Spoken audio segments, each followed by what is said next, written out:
So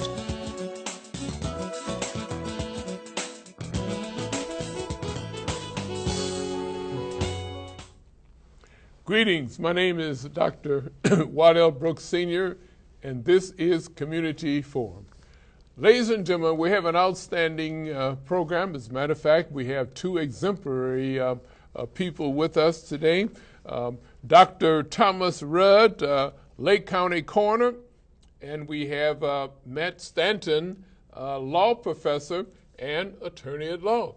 Greetings, gentlemen. Thank you, Dr. Nice to be here. Thank you for inviting us. We're very happy that both of you took time from your busy schedules to be with us. You are two people that Lake County should know. And Attorney Stanton, I'm going to start with you. And for those that don't know you, tell our listening audience a little bit about your personal professional background, how you got started in law. Oh, well, I got started in law because I wanted to go back to school and get an advanced degree. I was not one of those guys that was always interested in wanting to be a lawyer. Okay. But I was very interested in the ideas of social justice. And so for me, and interested in relationships. How do people get on with each other? What makes a good social life? What makes social problems? So it was either going to be psychology, anthropology, or law. So I took the law school admissions test. I scored high enough to be able to get some assistance for education. And while my children, I was also a single parent at the time, and while my kids were in junior high, the older ones, I was able to take night classes, and we'd all hit the books together at night. And I would be getting my lessons brushed up on algebra, and they'd get to learn a little bit about contracts and torts. So then I became an attorney and practiced in private practice, and I still have been in private practice since the early 2000s, and I've been a professor of law at Chicago-Kent for the past 10 years, where I teach special topics in constitutional law to second and third year law students. I'm able to teach courses that I've developed there, so it's a good thing. You know, there are different types of lawyers. You mentioned you was interested in private practice. There's public defenders, there's state's attorneys, there's corporate lawyers, and I guess the list goes on and on. There's a lot that people can do with law degrees. It's one of the another reason that I went into law, and you pointed out a couple of them. The ones that we see on television the most and that the public's most familiar with are like public prosecutors and criminal defense attorneys, but there's attorneys that work in regulatory schemes like with the EPA or with enforcing securities and exchange laws, those sorts of things. And there's no end to the need to draw up contracts, to do wills, trust, real estate closings, all kinds of things like that. Well, I want to get right to it. Now, you have decided that you want to be a state's attorney for Lake County. Why interest in the state's attorney's office? I became interested in the office as I was representing some of my clients in criminal matters, and I began to see how the office functioned. Now, it's fairly well known. As a matter of fact, the New York Times, which is sort of a national newspaper, did their largest ever Sunday magazine version of a story on the Lake County State's Attorney's Office. Oh.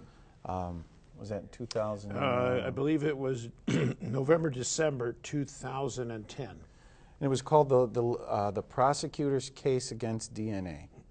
And it was really recounting all the troubles that we've had in Lake County as far as wrongful convictions and people that had to be released because it proved to be that they were innocent. These were false convictions. In every one of those cases, the people were actually innocent, meaning that it wasn't as if there was a Miranda right or some technicality that got off on it. It means that they actually did not do the crime.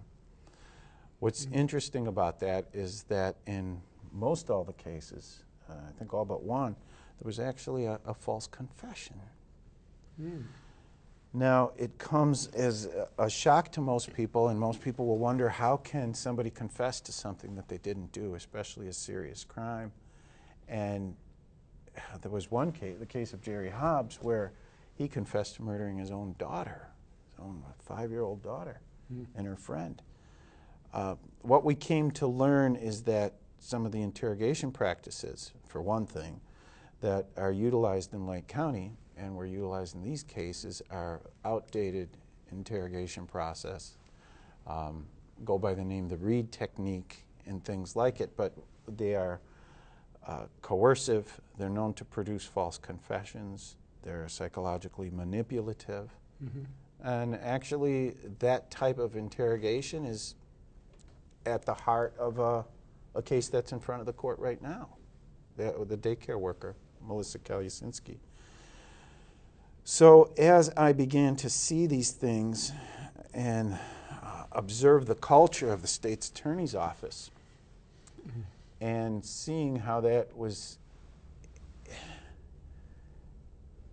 in a lot of tension there between what the law promises for justice. Now, I'm a lawyer.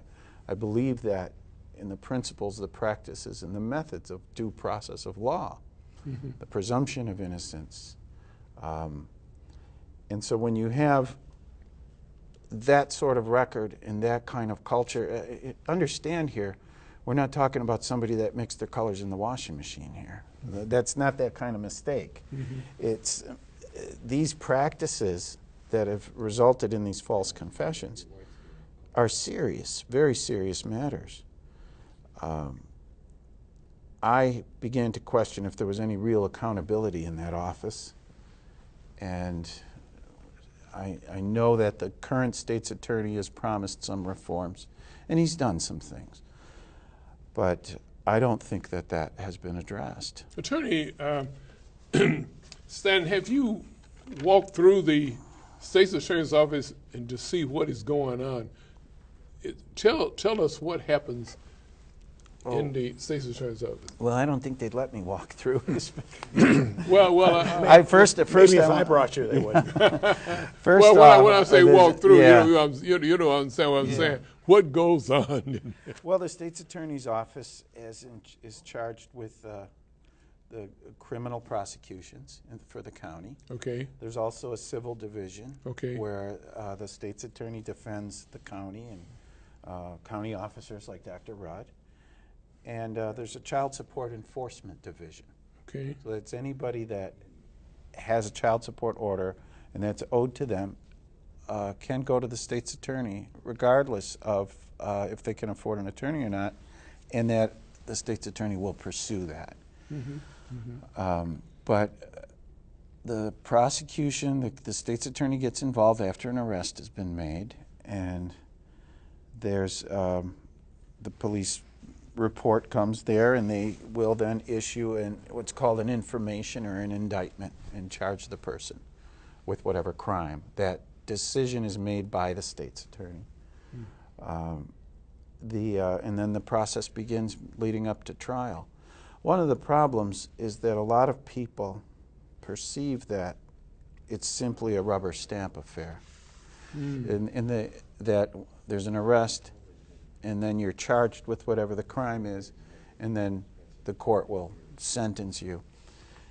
And for most people, seeing that and maybe this is where education is needed, and a rise in level of awareness, is that the police and the state's attorney are separate entities. They have an allied goal about protection of society, but they have different jobs to do. The police make an arrest, state's attorney decides if they're going to charge the case or not. Okay. It's important also that I'm not just talking about something that happened in the distant past. These things, I think, are still going on. There's a case. There's a case here. This is one. I don't know if you can get a shot on this. No. Well, Okay. it involves a fellow that was charged with rape in 20. This case came up in 2016, and the Illinois Appellate Court threw it out again because of prosecutorial misconduct. So there's a high level of a high expectation, a high level of duty on the prosecutor to be above wanting to just simply get a conviction, but to be charged with seeking justice. And justice, by definition, means that you're interested in getting at the truth. Well, we're not going to make this a Matt Stanton show. Yeah. We're going to get back to with you, though. You Okay. know.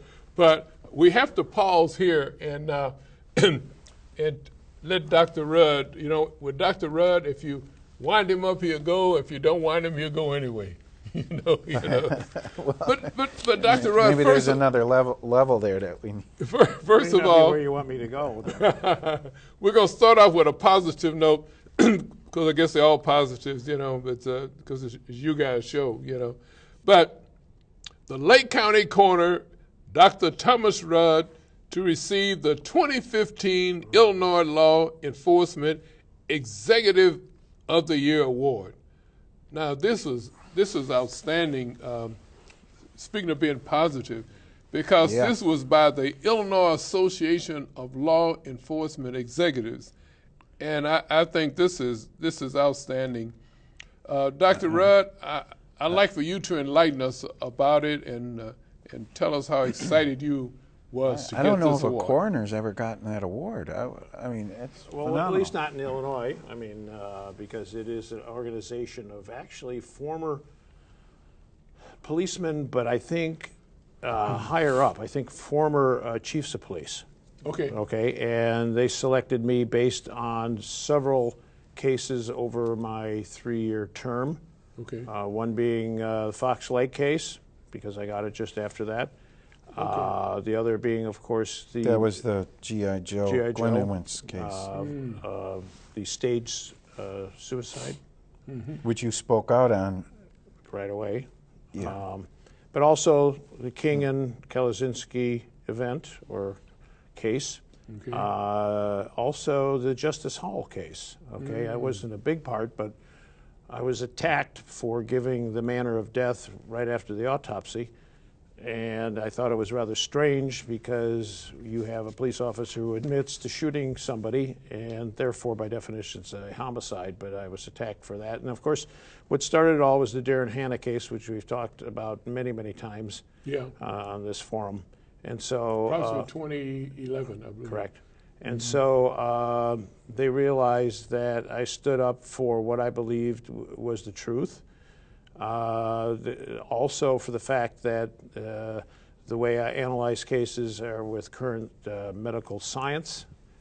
We let the science dictate the findings. So in this case, it's not so much a matter of your belief as it's scientific truth. Correct. Correct. Okay. My wife said when I took over the office, will this be difficult for you? And I said, well, if I'm truthful, it should be easy. Well, it didn't turn out that way. It actually became fairly difficult. Well, the truth scares people. And I think there's powers to be in Lake County that are fearful of me because they know they can't tell me what to say or do. I got involved in community service as far as running for office like Matt did. I read the same article by Andrew Martin in the New York Times Sunday Magazine of November, December of 2010. And I was stunned to hear that not only were there 6 people in jail that were wholly innocent and proven innocent by DNA, Matt said one had a false confession. Actually, all 6 were tortured into confessions. Wow. The worst being Mr. Edwards, who was I think it said all but one, but okay. Good point. Right, but Mr. Edwards was taken into the basement of the Waukegan Police Department. I was shocked reading this. They tried to pin a murder on him. They beat his head against the brick wall in the basement. He wouldn't confess. They stuck a gun in his mouth and said they'd blow his brains out, make it look like a suicide, and then pin it on his wife. Now, this was in the court proceedings when Kathleen Zellner decided to sue. This is not made up. It was in her brief, and they quickly settled that case. Okay. Well, much, if I could just jump in, because it's much like they settled the Juan Rivera case, and this is uncontested. It's even on the Wikipedia entry for Juan Rivera's wrongful conviction, that there was an attempt to introduce manufactured evidence.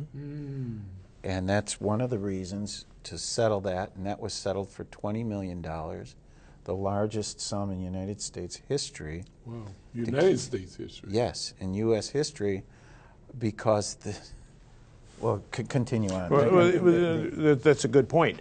I think one of the reasons it was settled, and not the main reason, but as Matt has stated, there were law enforcement violations. They committed acts of fraud, and they didn't want to prosecute those police by going to a civil matter, because if they got these police in there and they had to testify truthfully as to the wrongs they did, they would be prosecuted. So it's much easier to settle the case and then make sure that that Mr. Rivera obviously will not pursue it any further once it's settled, and those people are innocent. And these are the things we're not supposed to talk about out loud, by the way. But anyway, getting back to the award, it was nice to be recognized by law enforcement for what I've done, because I have been criticized by some people in law enforcement. Although the vast majority of law enforcement supports me and says I'm doing a good job. So I was very honored with that, and proud. I have it hanging on my wall. They said that you exhibited admirable willingness to seek the truth, regardless of how popular your actions may be. This was the president of the association, Daniel L. McCullum. Yes, I know. Mr. McCullum is a retired police chief out somewhere in the western suburbs.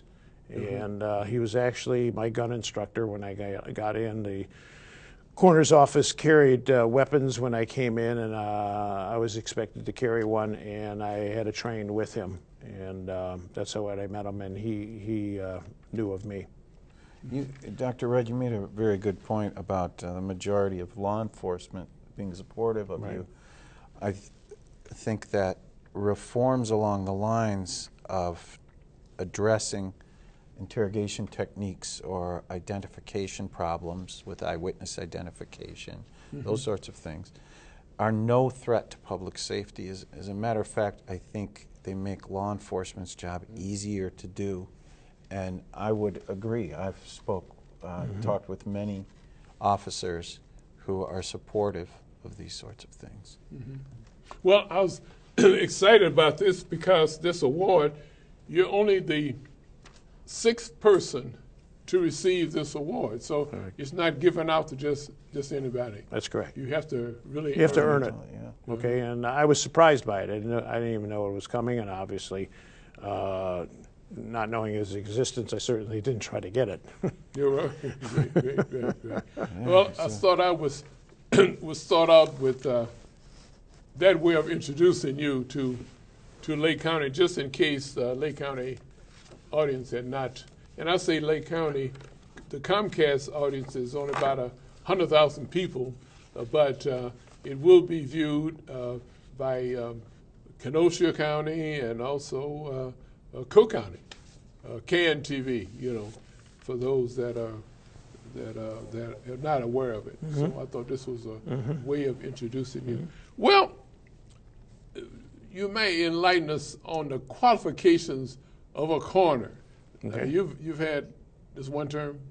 Yes. One term now. You were seeking, of course we'll get into that later on, seeking another term.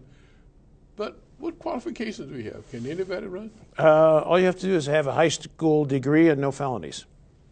That's it. To be a coroner? Yes, that's correct. You're supposed to know medical science. You're supposed to know law.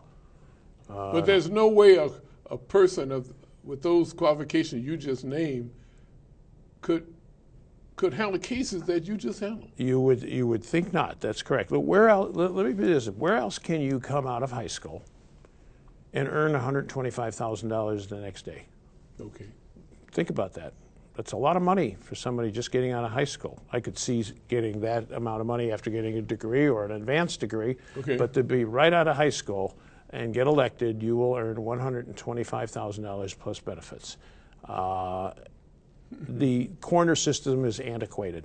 Okay. It, again, I've mentioned before, started under King Richard, somebody in the 1200s, when he had taxed the people so much he didn't know what to tax. So he said, okay, we're going to tax every time somebody dies. Okay, so they sent out 2 knights and a coin collector. And of course, the term coin comes from crown or corona, the Latin. And so they went and collected a coin. And that's how it stayed for several hundred years until society became less rural and agricultural, and we started having major cities. And of course, with major cities, we have some problems such as crime, i.e. homicides. And so that's when the coroner system evolved into cities that had the ability to hire a medical specialist known as a forensic doctor, somebody who studies law and how somebody dies. And so the medical examiner system came into effect, which is the optimal way of dealing with unnatural deaths. Unfortunately, there are more counties in the United States than there are forensic medical doctors, and so we retain this antiquated system. And it's unfortunate because there are a lot of counties that are not doing their job if they don't have a physician in charge. I know Attorney Matt Stanton is anxious to get a word here, but I want to go, first of all, Attorney Stanton, to let Dr. Rudd give us an update on current legal issues in Lake County. Oh, and I'm enjoying listening to Dr. Rudd. I could talk about my own legal issues if that's what you're referring to. He's fascinating. It's better than the Quincy TV show. If you remember, Quincy was yeah, that's true. was a coroner. Jack Klugman was the actor. That's right. I forgot about him. Yeah. Well, one popular one that is back in the news now is the Kalasinski case. That's true. So let you bring us up to date on that. Okay, what happened was the new evidence that I had originally worked on that was confirmed by Dr. Nancy Jones, as well as x-rays that were not known about to the defense, which proved that the child did not have a skull fracture. All of this evidence came together, and the judge in Lake County said, yes, we need to hear this evidence, and they decided to hold exculpatory hearings. Okay. I can let Mr. Stanton explain what the word exculpatory means, but basically, really let's see this alleged new evidence. Let's see evidence that allegedly was withheld, and that's key because when you withhold evidence that can free somebody, they can get out. So this started in August after a year of wrangling within the Lake County court system of whether this evidence should be heard or not. Okay. And so there were 2 days of hearings in August, and this Friday we're supposed to have did we have the third day yet? Yes, we had the third day in September, and now we're supposed to have a judge's ruling this Friday. Oh. And it's based on, again, reanalysis of the original evidence plus new evidence. And so we're supposed to get a decision this Friday. And this was a case where the young lady is, 33 years? Well, no, I think she was arrested in 2009 when she was, I think, 21 or 22. She's been in jail since then. She's never left it. As soon as she signed the confession that she was literally forced to sign, she's never seen the light of day. And so they've been fighting it since 2009. Okay. And now hopefully she finds out what happens as far as her freedom or the possibility of going to a higher court. Now, Attorney Stanton mentioned about the case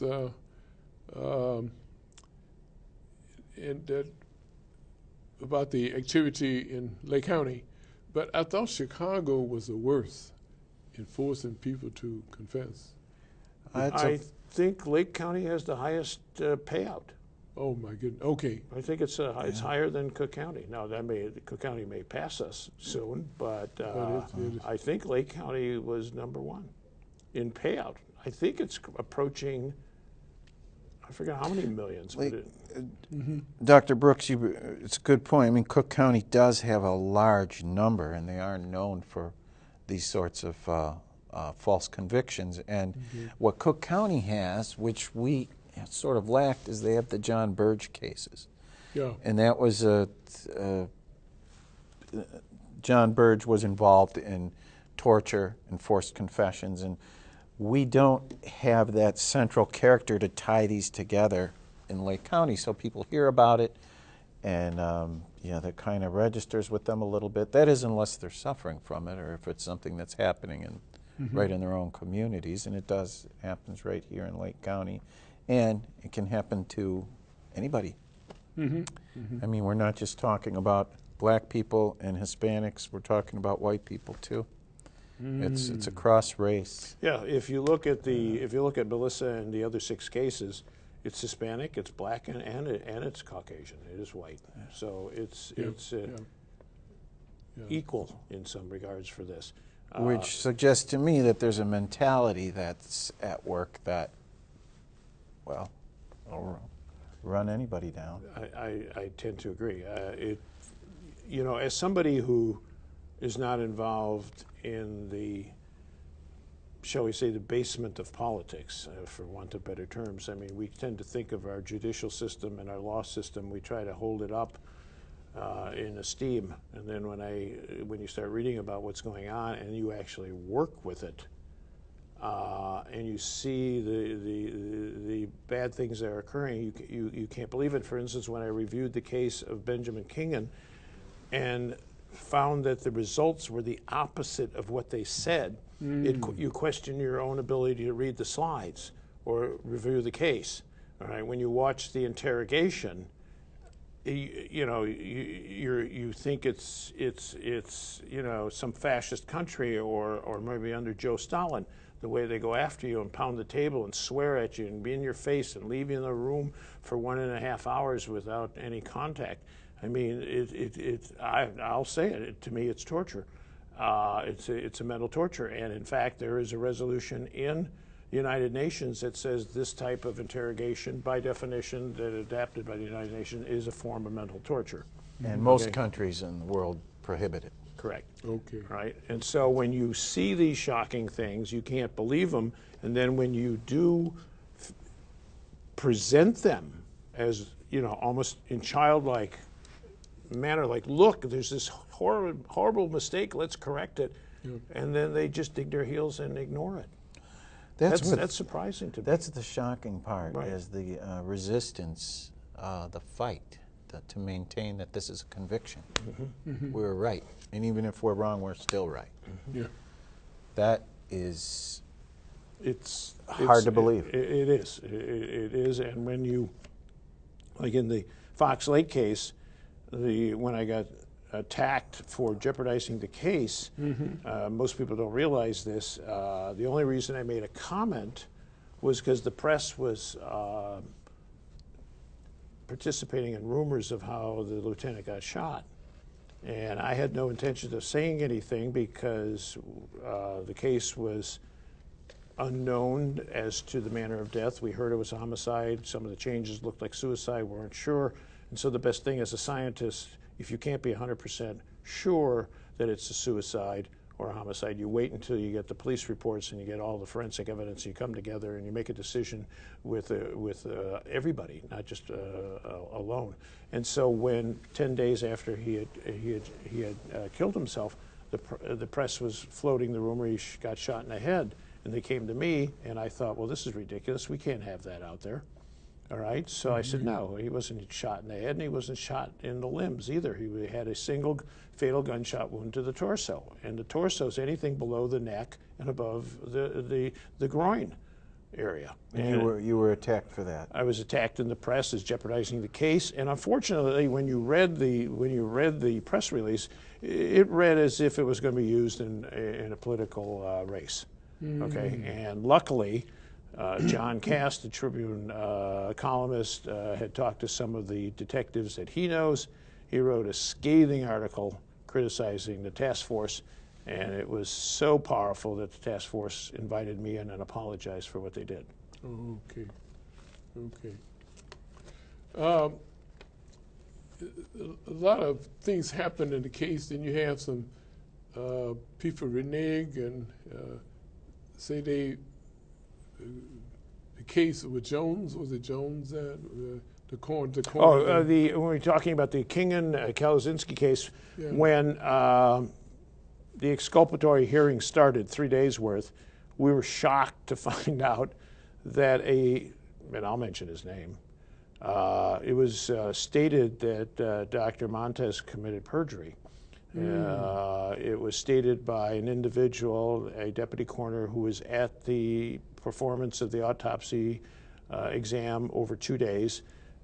He said that Dr. Montes never, ever examined the child, yet in the testimony that he made, he said he handled the skull, he handled the brain, he examined the child, and this deputy coroner said that was impossible. The day he came in, he never even went into the autopsy room. Oh, my goodness. He examined the pictures that Dr. Choi took in the entrance area of the coroner's office. So he never handled the skull. He never handled the brain. He never handled the child, and yet he testified that he did, which is perjury. Yeah. Montez was, how did he get initially? He was invited the next day to review Dr. Choi's findings. Okay, they wanted a second consult to make sure.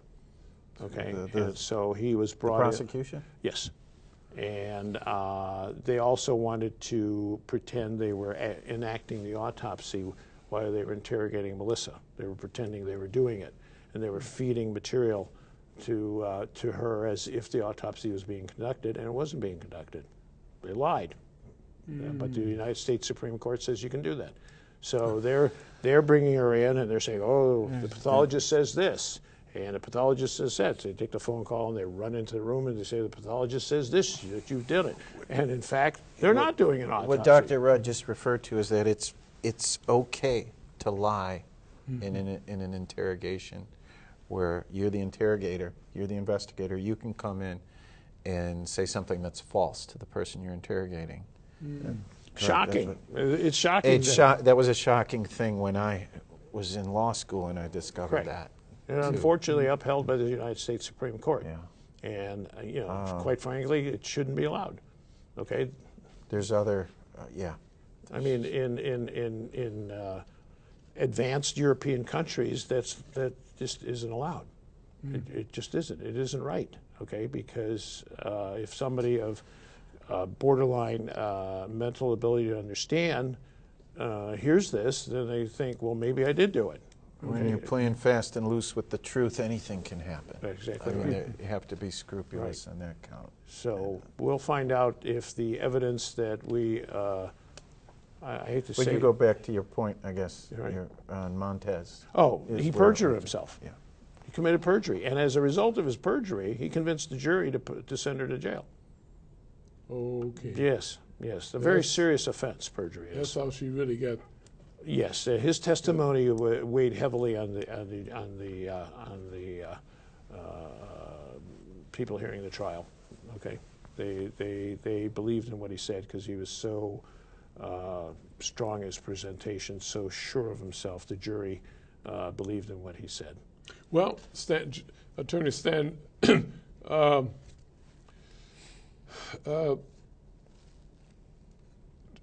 Dr. Rudd mentioned about you may expand a little bit on exculpatory hearing.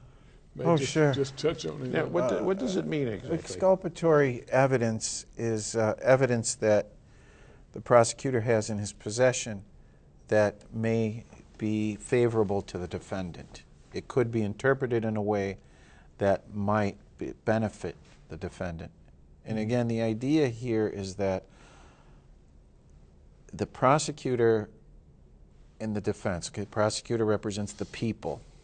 Okay, it's not just a star chamber where we're out to find, to see who we can pick off. You're representing the people of the state of Illinois in this case. The defendant has an attorney who's representing his interests. So in the name of the people, we're supposed to be, as prosecutors, it's evidence like this is almost a sacred duty, that you have to release that to the defendant so the defendant has a chance to prove his case. Again, there's a presumption of innocence until proven guilty that we have to respect. Attorneys call it Brady material, which takes its name after a Supreme Court case. But so Brady material is, again, it's something that the prosecutor should know might help the defendant. Now, there's no real rule about that. What is exculpatory, what isn't, it's a call that the prosecutor makes. And it's another one of those areas where there's an immense amount of power with the ability to prosecute. Often power that's has no check on it. So there has to be a level of trust in the prosecutor that you simply trust that they're going to behave that way and conduct themselves in how they handle the exculpatory material. Well, another thing too, no one could challenge the state's attorney's decision, right? There's no. Well, in many instances, that's certainly It's the final. case. The only way to is through the vote, the power to vote, which is one reason why I tend to favor term limits in that office. By the way, 2 terms should be enough to accomplish what one And we needs had how to many accomplish. years was Attorney Waller in? 22 to 25, something like that. Yeah. At least in the Yeah. 20s. And it was the Hanna case that drove him out. He says he's retired, but that Hanna case That pushed him really- out. Really Yeah. did it. Yeah. right. But you asked a good question that the Brady material is kind of one of the questions in the evidentiary hearing that Dr. Rudd was talking about. In other words, is it new evidence or is it the same old evidence that they had, which is what the prosecutor's case is saying. And they've said this publicly. They said this is the same evidence, but I think that they should be just as interested in the truth that can be revealed by looking at these enhanced x-rays. If the question of innocence of the defendant is at issue, I think that you err on the side of getting more information out there. So in this case, politics definitely plays a part in it then, right? I'm not sure that politics is the right word as much as ego. Okay, and in which they do not want to admit to a mistake, even if it's not on their watch, because apparently, and maybe Matt can talk about that a little more, there's this thing, it was on my watch that a case was overturned, a major case was overturned. Okay, it seems like no state's attorney wants that to happen to him. There's also, and whether it's politics or not, there's this underlying need to protect bad detective work, bad policing. Okay, there's this need to protect interrogators and policemen who do sloppy work, and they don't want to call them onto the carpet and tell them you're doing a bad job. In fact, the first thing the state's attorney did to one of these investigators was give him an award. So I think that's the real Amazing. thing, the real thing that's there, and it is like it's like a Hitchcockian movie, okay, where you just can't believe that what is happening is occurring when it's so obvious that this did not occur. I mean, as a medical professional, I would never jeopardize my license to take on a case for political reasons and make something that it isn't. I am personally, this is personal, 100% sure she did not cause this child's death.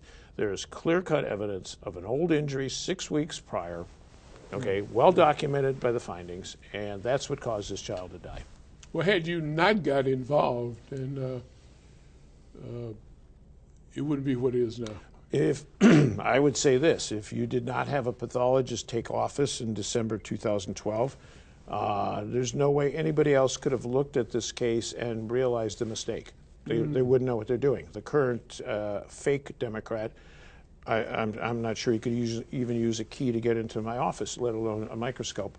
And of course, a dentist candidate, a Republican dentist candidate, is not trained to review pathology. No matter what he says, he is not trained to perform the specialty I am in. So he could not have come in, taken the slides, taken the autopsy, read it, looked the slides and the photography, the actual autopsy, and make a decision of what he's seeing, whereas I did. And I realized there's a terrible mistake, and I couldn't believe how bad it was. I started showing people, friends of mine, pathologists, what was going on, including Dr. Nancy Jones, and she was horrified when she read the findings of this case, absolutely horrified. She says, this is not what happened to this child. And I've shown it for 3.5 years at national conferences, and as I said before, after 50 pathologists agree with me, I stopped counting. Okay. You gave, I think there are about 5 manners of death. You mentioned undetermined, and you mentioned homicide. And I think there were 3 others. There's 5. There's homicide, accident, suicide, natural, and undetermined. Now, the most common is obviously natural deaths. Okay. All right? Those are heart attacks, strokes, cancers, infections, you name it. There's a multiplicity of ways of dying naturally, through a natural process. Homicide is obvious. Homicide does not mean murder. Homicide means man killing man. Right. It's one or more persons killing another person. The intent is up to the state's attorney's office to decide whether a homicide is justified or unjustified, or what type of homicide it is. All I say is this individual died because of another individual. You have accidents, people that fall off a building and die, or in car crashes. You have suicides, people who decide to take their own lives. Those are the four main ones. Undetermined is a rare case where you're really not sure what it is. For example, let's use the Fox Lake case. That could have easily been an undetermined case. Let's say we didn't find out, or there was no evidence of him stealing funds.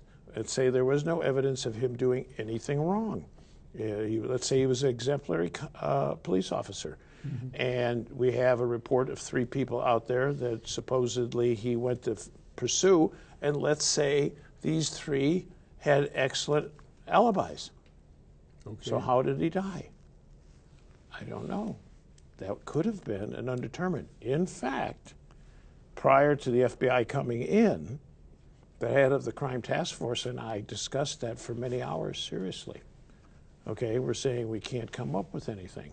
And again, this is before the FBI came in with the report.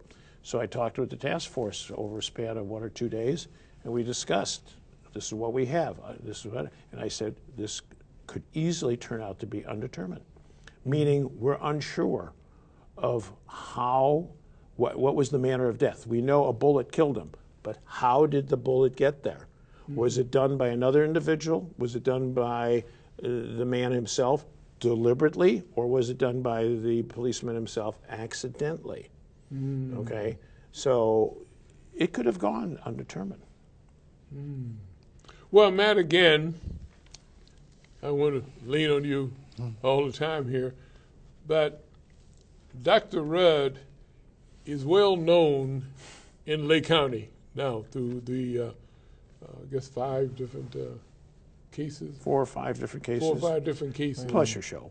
A coroner. He's been a coroner for 4 years. I'm curious, how often does it happen that a state's attorney would kind of ignore the coroner's determination? Well, I haven't done any study, and I don't really want to know. I do know that when Dr. Jones gave me her report, I typed a letter and to the state's attorney with Dr. Jones's report, clearly indicating what was found and why, and left it open for him to contact me, and I had it personally delivered hand delivered to them and never heard from them. So I don't know.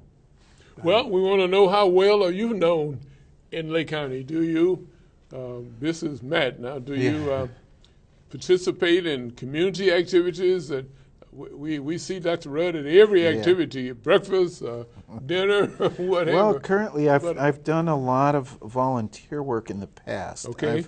So I put on volunteer work on by your name. I've been in Lake County for 30 years now. Okay. Raised my 5 children in Lake County, in Gurnee and Waukegan. Okay. I used to be involved in with the Cool Food Pantry. Oh, okay. Downtown Waukegan. My children, one of my children in particular, had a little bit of a name for herself. Back in the year 2000, she went to the Olympics. Oh. She was also in the Paralympics. She was a wheelchair racer. She got in that situation because she was injured in a car accident when she was 2.5. Wow. She has a twin sister. They're identical. But from that point on, Amy was in a wheelchair. And we got involved with disabled sports program. I was a founding member of the Great Lakes, what's called, the Great Lakes Adaptive Sports Program these days. Back then it was the Warren Special Recreational Association. And so she was nominated, she made the Paralympic team, and she was nominated to be on the 2000 Olympic team, which was using wheelchair racing as an exhibition event for that Olympian. So the Gurnee community was very supportive of us, and again, I was that guy on the corner with all the kids, I guess, in those days. My volunteer work continued, though. These days it's not specifically located in Waukegan. I work as a volunteer with Lurie Children's Memorial Hospital as a mentor of for parents whose children are facing medical problems. Okay, we're going to let Dr. Rudd tell us, with all of this notoriety that you have in Lake County, if you haven't had it, it will be with People View Community Forum. You know, that's what I tell people. If you're not known all over the world, you're known when you go online, drbrooks.tv, and you will be known. But why do you have to run as a write-in candidate with all this notoriety? Well, it was ultimately my own mistake. Okay. It was pointed out to me when we turned in our petitions that some of the petitions were signed by other than the circulator. Okay. Okay, and that is an election law violation. Okay, I feel it's more of a clerical error because the signatures themselves are good. Okay. The person who collected them but didn't sign the petition is an honorable individual. Okay, he knew what he was doing. All right, it was just a mistake that was made, so I admitted to it right away and said, okay, we're going to withdraw. And we'll pursue it the hard way. So we went through this long process, 90 days, of needing to collect a minimum of 10,000 signatures. Okay. We got close to 15,000 signatures. And because of that, I tried to run as an independent, but they said, no, there's a little thing in the law that doesn't allow you to do that, therefore you can't be an independent, so I'm running as a write-in candidate, which is very difficult. People, when they vote, go to the corner slot. They're going to have to look for the blank line that says write-in, write my name, Thomas Rudd, fill the circle, and I'll be your corner for another 4 years. What if they wrote Tom Rudd? Or does it have it's to the be intent Dr. of the law, and so that should count, but God only knows what happens in Republican-controlled government here. You know, maybe they won't, but the intent should count. I think if you just got my last name, that might be good enough, but yeah, Tom Rudd or Thomas Rudd, but circle, make sure you fill in the circle, just like you vote for anybody else. Yeah. Okay, fill in the circle first, then write my name, is what I suggest. And we probably don't have enough time, but I could tell you the stories of how we fought it in court and the bizarre things that happened in court. Okay, when we fought not being allowed as an independent, while we went to circuit court and appellate court, while in the circuit court, Okay. in Lake County, in Effingham County, Illinois. The judge there ruled the law I was being judged on as unconstitutional. Oh. However, in circuit court rulings, there's borders. So that law stops at the border of Effingham County, or I should say the ruling stops at the border of Effingham County. So that candidate who was being judged by the same law as I was allowed on the ballot, but that law, that change of the law doesn't go into Lake County, okay? So we lost. So we go to the appellate court. It gets better. In Bloomington, Illinois, I assume Bloomington County, a federal judge rules it unconstitutional. McLean County, I think, is down there. Okay. A federal judge rules the law unconstitutional and elevates that candidate to being on the ballot. So we got two rulings in a month, both pertaining to me, that can't cross the boundaries. Oh, my goodness. And so we tried to go to the Illinois State Supreme Court. Unfortunately, when we applied, it was past the date of printing the ballots, and they didn't want to create a controversy and order the county to reprint ballots, so they decided not to hear it. They didn't rule against me. They said, we're not hearing it, which means that they're going to let the appellate court stand. So as a result, I got to do a write-in, and if people want me in, they're going to have to write my name in. So if anybody's listening, remember November 8th, write my name in and fill the circle. I keep reminding people that I don't know how many registered voters that we have in Lake County, but Lake County is 750,000 people, because that includes everybody. Right. 400,000. About 4,000 registered voters? 400,000 voters. Okay, 400,000. Okay, it's going to be a tough job. Yes. But let's put it this way. Lake County is one of the best counties for voter turnout. It ranges from 51 to 71%. Oh, okay. That's really good. And so let's put it this way. I've done some calculation. If I got 140,000 write-ins, I win, no matter what. Okay, so if there's 140,000 people out there that like me, put my name in there. Okay. Well, Dr. Brooks, you can deliver 100,000 of them, right? Well, yeah, right. All you got to do is go to community forum. Right, That's yeah. 100,000. Yeah, exactly right. Yeah. Well, I want to thank both of you, really, for taking time for your busy schedule. I don't think we've covered the waterfront, but at least we want to get out so that people know who you are. Both of you admirable. Yeah, you're great people, and that's kind of you. And I have to congratulate you for taking time for you. I know you both got busy schedules, you know. It's not often you get time to go into some detail, and I think this is a valuable what you do here. So we really try to cover that. Tell us about being a law professor. Well, first I want to say is, what is the ultimate goal of a lawyer? I know that you're active in the law school, the professional organization in Lake County. The Bar Association? Bar Association. You active in the Bar Association? I'm a member. Okay. And, well, I think practicing law is a privilege. You're actually a public citizen.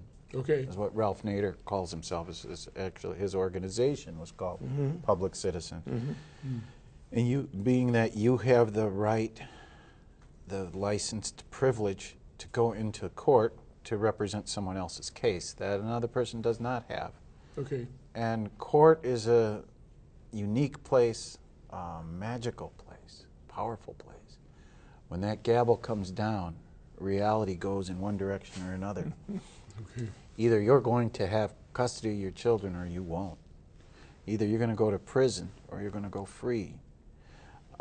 It's very dramatic, but it's more than drama. It's the reality that we all have to deal with in the law. So I think participation in the legal process should come with the highest sense of obligation and duty that we have, almost like a priesthood might. is a judge ultimate, but I guess it depends on the attorney. Well, judges is supposed to be in our system of law. It's supposed to be a referee, the judge. I mean, and it's the two attorneys that really battle it out, unless you have what's called a bench trial, where the judge is actually going to be the fact finder and he'll make the decision. You have all of family court has bench trials. Many instances, criminal cases, you could choose if you're going to have a bench trial or a jury trial. I think one thing people don't realize is that attorneys are officers of the court. Okay. Very good. Okay? People don't realize that. They think, well, they're just individuals out there. No, they're officers of the court. They have to obey certain ways and certain rules and certain decorum. Okay, and that's very important to understand. Yes, it is, and as an officer of the court, there's an extra duty to be as clear and honest as you possibly can in any situation. The foundation of the legal, our belief in the legal system really rests on that. Well, with that, I want to say, ladies and gentlemen, we've been talking with Dr. Thomas Rudd, Lake County Coroner, and Matt Stanton, a law professor and attorney at law. And they've been talking about an update on current issues in Lake County.